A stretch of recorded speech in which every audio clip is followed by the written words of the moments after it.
तो हम यूरोलिथियासिस के बारे में पढ़ा रहे हैं, ठीक है। यूरोलिथियासिस क्या है?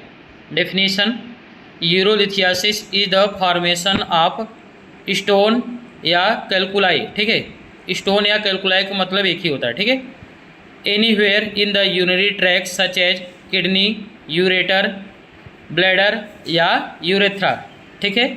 मतलब कि यूरोलिथियासिस का मतलब होता है स्टोन का फॉर्मेशन, मतलब कि यूरिनरी सिस्टम में कहीं पे भी हो सकता है, जैसे किडनी हो गया, ठीक है, यूरेटर हो गया और यूरेथ्रा हो गया, ठीक है।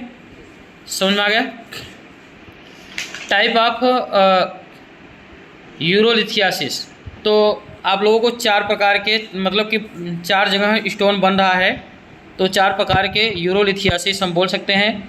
जैसे नेफ्रोलिथियासिस, नेफ्रोलिथियासिस में स्टोन का फॉर्मेशन किडनी में होता है, ठीक है। यूरेट्रोलिथियासिस, इसमें स्टोन का फॉर्मेशन यूरेटर में होता है। सिस्टोलिथियासिस, इसमें स्टोन का फॉर्मेशन ब्लैडर में होता है। सिस्टो का मतलब ही होता है ब्लैडर, ठीक है। और यूरेथ्रोलिथियासिस, इसका मतलब होता है स्टोन का फॉर्मेशन जो हो रहा है यूरेथ्रा में हो रहा है, ठीक है।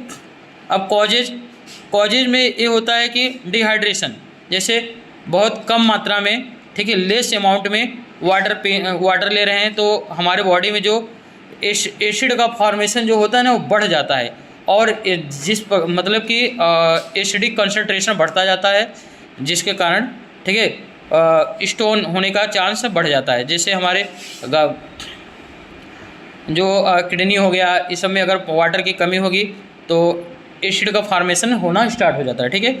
हाई साल्ट या हाई प्रोटीन डाइट जो लेते हैं, इसके कारण भी होते हैं। अगर अधिक साल्ट लोगे तो अधिक प्रोटीन डाइट लोगे तो भी प्रोटीन डाइट, आप लोग जानते हैं प्रोटीन डाइट में एमिनो एसिड ज़्यादा मात्रा में होते हैं। अगर पानी की मात्रा कम पियोगे तो वही एमिनो एसिड, ठीक है, ऑक्जेलेट का फॉर्मेशन कर लेगी, ठीक है।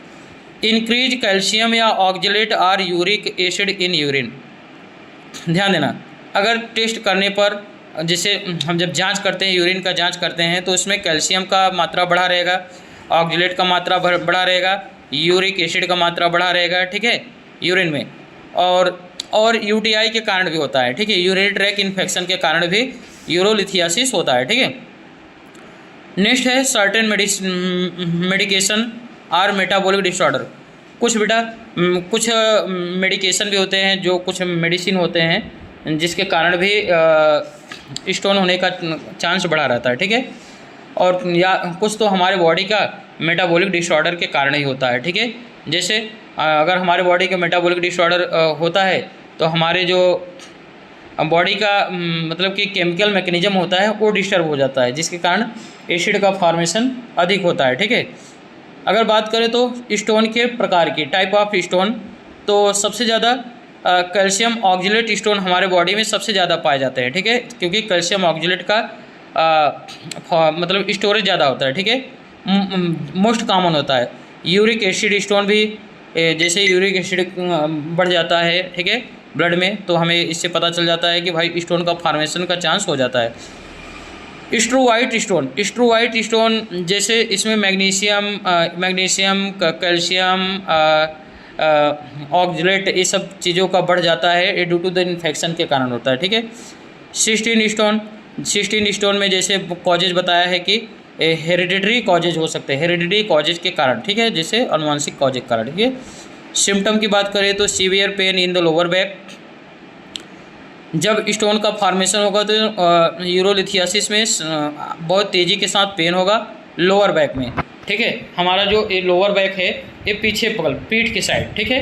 क्यों लोअर बैक में पेन होता है जानते हो?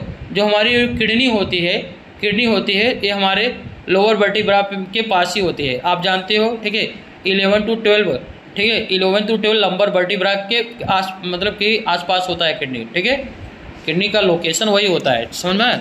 तो इसीलिए लोअर बैक में पेन होता है, समझ में? और ब्लड इन यूरिन, अगर स्टोन बड़ा है तो यूरिन में ब्लड भी आ सकता है। पेन या बर्निंग होगा, मतलब यूरिनेशन के समय, जैसे मैच्योरेशन, जब यूरिनेशन करते हैं तो उस समय बड़ा तकलीफ होता है, पेन होता है।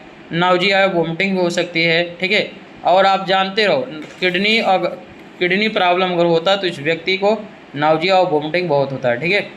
फीवर एंड चिल्स इन्फेक्शन के कारण होता है, ये किसके कारण होता है? इन्फेक्शन के कारण, ठीक है। किसके कारण? इन्फेक्शन के कारण, ठीक है। नेक्स्ट है ट्रीटमेंट। अगर स्मॉल स्टोन है तो हम यही एडवाइस देंगे कि मैक्सिमम अमाउंट में पानी पीजिए। प्लेंटी का मतलब होता है मैक्सिमम अमाउंट, ठीक है। ज़्यादा drink plenty amount of fluid, ज़्यादा मात्रा में फ्लूइड लीजिए, ठीक है। अब पानी नहीं लेना है भाई।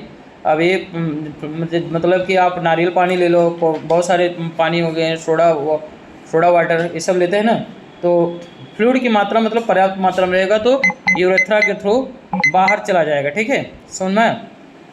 नेक्स्ट है pain relief medicine such as non steroidal anti inflammatory drugs, ठीक है। आइबुप्रोफेन देते हैं, न्यूमेस्लाइड देते हैं, ये सब मतलब कि पेन रिलीफ के लिए देते हैं, ठीक है। स्टोन डिजॉल्विंग ड्रग्स, जो डॉक्टर स्टोन डिजॉल्विंग ड्रग्स कुछ देते हैं उसको भी यूज करते हैं। अगर लार्ज स्टोन है तो आप लोग जानते हो इसका मतलब कि लार्ज स्टोन के लिए सर्जरी, कई मेथड की सर्जरी भी होती है, ठीक है। और कई मेथड से हम स्टोन को ब्रेक डाउन भी करते हैं, जैसे ESWL एक मेथड है जिसको बोलते हैं extra corporeal shock wave lithotripsy. इसमें क्या काम करते हैं? स्टोन को ब्रेक डाउन करते हैं साउंड वेव के थ्रू, ठीक है। साउंड वेव उसमें डालेंगे और जिससे वाइब्रेशन होगा और स्टोन का ब्रेक डाउन हो जाएगा, ठीक है। समझ में आ गया? लेप्रोस्कोपिक जो मेथड होते हैं ना, उसकी वजह से एक साउंड वेव डालते हैं। URS ureteroscopy, remove stone by using scope and laser. इसमें बेटा जो माइक्रोस्कोप होते हैं लेप्रोस्कोपी के थ्रू, ठीक है, एक लेजर के लाइट से, ठीक है, लेजर लाइट से हम स्टोन को ब्रेक करके बाहर निकालते हैं।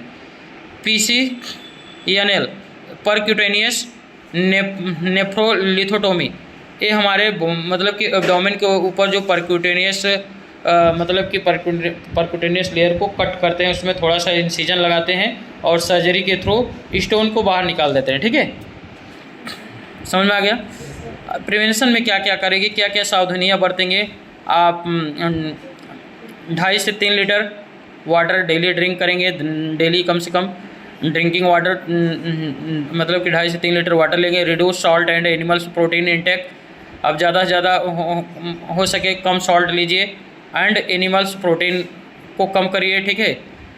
लिमिटेड ऑक्जेलेट रिच फूड लीजिए, जिसमें ऑक्जेलेट रिच फूड कम हो, जैसे जिसको स्टोन होते हैं उनको बोला जाता है आप स्पाइनेच न लीजिए, पालक न लीजिए, टी चॉकलेट ये सब कम लेना है, ठीक है। नेक्स्ट है रेगुलर यूरिन चेकअप करिए और अपने यूरिन की आउटपुट इनपुट हमेशा चेकअप करते रहिए, ताकि आपको पता चले कि कितना अमाउंट में हम फ्लूइड ले रहे हैं, ठीक है। कितना अमाउंट ऑफ फ्लूइड ले रहे हैं, कितना अमाउंट ऑफ फ्लूइड नहीं ले रहे हैं, ठीक है। Okay, thank you.